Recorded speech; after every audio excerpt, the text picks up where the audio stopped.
മൂശാകാലം 1-ാം ഞായർ. വിശുദ്ധ മത്തായി എഴുതിയ സുവിശേഷം 20-ാം അധ്യായം 1 മുതൽ 16 വരെയുള്ള വാക്യങ്ങളുടെ വിശകലനം.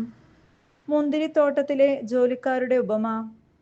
മോശക്കാലത്തിലെ 1-ാമത്തെ ഞായർ മോശയുടെ നിയമത്തിന്റെ സാധുതയെ മുഴുവൻ അപ്രസക്തമാക്കുന്ന ഒരു പുതിയ നിയമത്തെക്കുറിച്ചുള്ള ഉപമയാണ് നാം വായിക്കുന്നത്. സ്വർഗരാജ്യത്തിൽ ഒന്നാമനാകാൻ നിയമങ്ങൾ അനുഷ്ഠിച്ചാൽ മതിയെന്നതായിരുന്നു അതുവരെ യഹൂദ ചിന്താഗതി. നിയമങ്ങൾ കൃത്യമായി അനുഷ്ഠിക്കുന്ന ധനികനായ യുവാവിന്റെ ധാരണയും അതുതന്നെയായിരുന്നു. പക്ഷേ യേശു തിരുത്തി പറയുന്നു, പരിപൂർണനാകാൻ ആഗ്രഹിക്കുന്നുവെങ്കിൽ പോയി നിനക്കുള്ളതെല്ലാം വിറ്റ് ദരിദ്രർക്ക് കൊടുക്കുക. അപ്പോൾ നിനക്ക് സ്വർഗത്തിൽ നിക്ഷേപമുണ്ടാകും.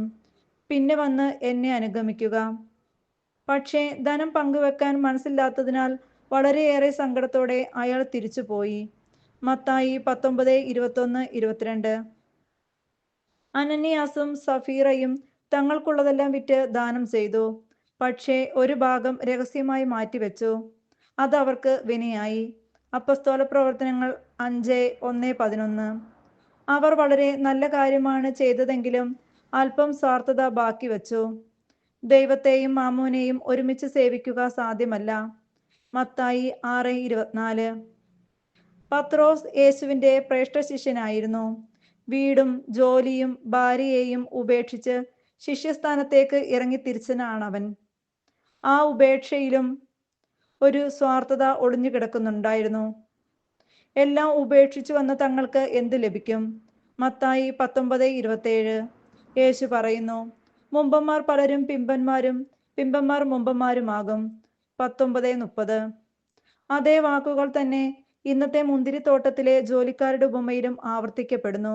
20:16. ഇത്രയൊക്കെ പറഞ്ഞിട്ടും സെബദി പുത്രന്മാരുടെയും അവരുടെ അമ്മയുടെയും സ്വാർത്ഥത വീണ്ടും മത്തായി ശ്ലീഹ പുറത്തു കൊണ്ടുവന്നത് ലോകത്തിനുള്ള മുന്നറിയിപ്പാണ്. അവൾ പറഞ്ഞു, നിന്റെ രാജ്യത്തിൽ എൻ്റെ ഈ 2 പുത്രന്മാരിൽ ഒരുവൻ നിന്റെ വലതുവശത്തും അപരൻ ഇടതുവശത്തും ഇരിക്കുന്നതിന് കൽപ്പിക്കണമേ. 20:21.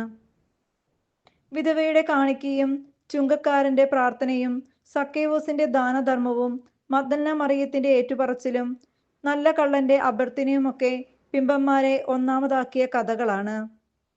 യഹൂദജനം അതുവരെ 1-ാം സ്ഥാനത്തായിരുന്നു.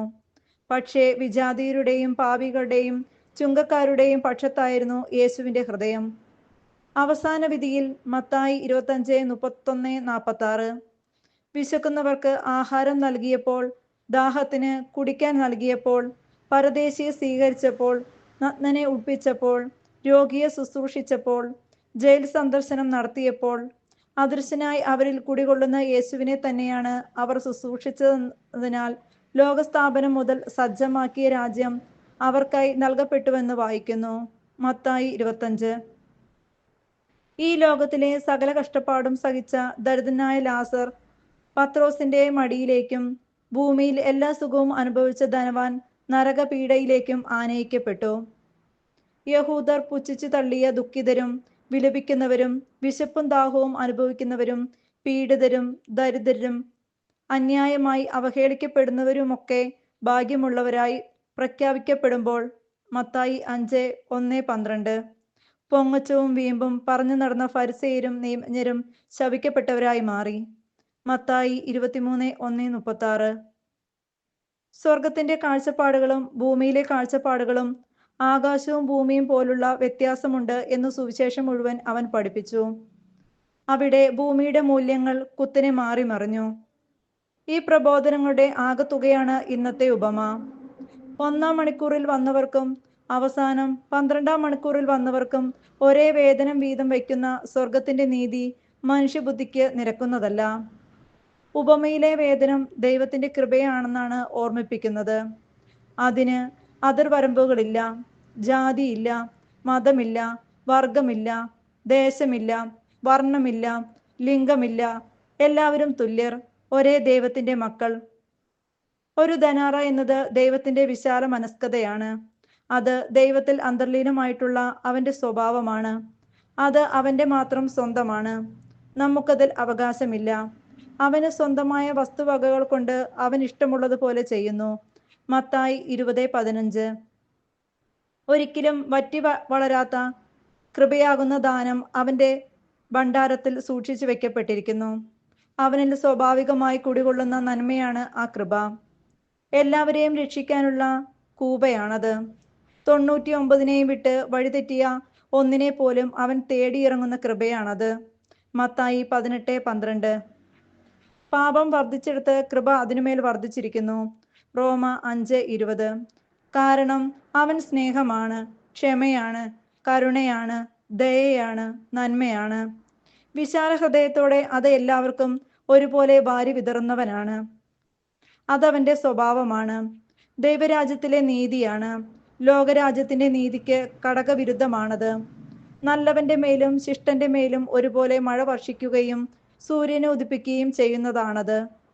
മത്തായി 5:45.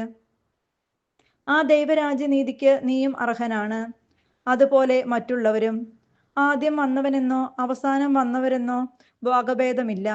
ദൈവരാജ്യ നിയമത്തിന് വിധേയപ്പെട്ട് ജീവിക്കുന്നവരൊക്കെ അതിനർഹരാണ്. സ്വാർത്ഥതയെയും തൊട്ട് തീണ്ടാത്ത ദൈവത്തിന്റെ നീതിക്കനുസരിച്ച് ജീവിക്കുന്ന വ്യക്തികൾക്ക് സ്വന്തമാണത്. പത്രോസും സെബദി പുത്രന്മാരും ആഗ്രഹിച്ച പോലെ സ്വർഗരാജ്യ പ്രവേശത്തിന് വേണ്ടിയല്ല നാം യേശുവിനെ അനുഗമിക്കുന്നത്, മറിച്ച് നമ്മിൽ ദൈവം നിക്ഷിപ്തമാക്കിയിട്ടുള്ള ദൈവാരൂപിയുടെ ചോദനയ്ക്ക് വിധേയപ്പെട്ട് ജീവിക്കുന്നവരാകാനാണ്.